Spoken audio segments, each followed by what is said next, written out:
Moi, le sport dans la police nationale, c'est quelque chose de très important. Je porte à la fédération cette parole de donner la possibilité à tous les policiers de s'entretenir physiquement. Le sport est obligatoire dans la police nationale puisque c'est inscrit dans le règlement général d'emploi de la police nationale que tout policier doit avoir une condition physique, non pas parfaite, mais la mieux possible pour pouvoir travailler.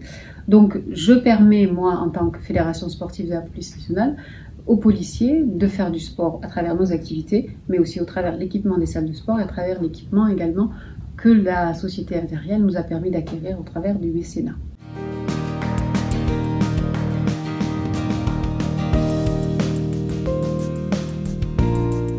Alors, ce sont des équipements qui sont fabriqués par une société française qui est, je crois, tenue par un ancien militaire qui a eu cette idée-là par rapport aux militaires qui sont déployés à l'étranger pour leur permettre de s'entretenir physiquement. Ce sont des outils qui sont en extérieur, qui permettent de faire des échauffements, des étirements, de la musculation. Je crois que ces produits sont en acier galvanisé, ils font 300 kg.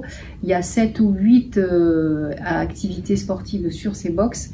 Ce sont des box PPO, préparation physique opérationnelle. Donc ça veut bien dire ce que ça veut dire.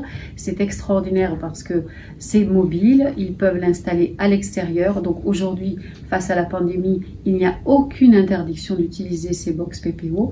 Les CRS ont besoin, comme tous les autres policiers, de pouvoir, avec cet exutoire du sport, de faire cette activité, et cette activité extérieure leur est autorisée. En tout cas, c'est une grande avancée pour eux en cette période de pandémie de pouvoir utiliser ce matériel.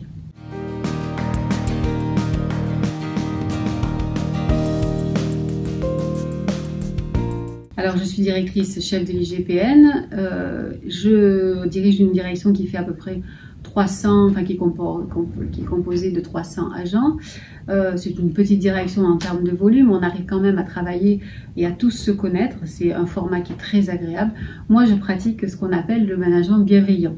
Alors, je ne sais pas si c'est de la politique RH, parce que c'est un peu compliqué de rapprocher ça, mais moi, le management, il est bienveillant.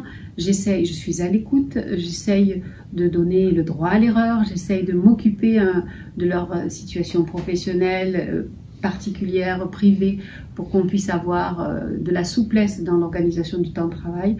Je leur dis merci parce que c'est important.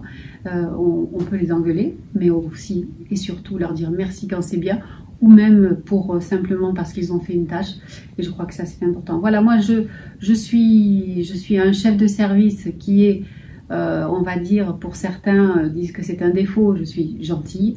Je suis peut-être, pour certains, disons, bienveillante, peut-être un peu trop, mais j'estime qu'en ces temps qui courent, la gentillesse est une vertu, et cette vertu, elle doit être absolue, et absolue dans nos entités administratives, parce qu'on est trop désincarnés, et on doit pouvoir dire merci, et puis s'occuper des personnels pour qu'ils puissent travailler correctement.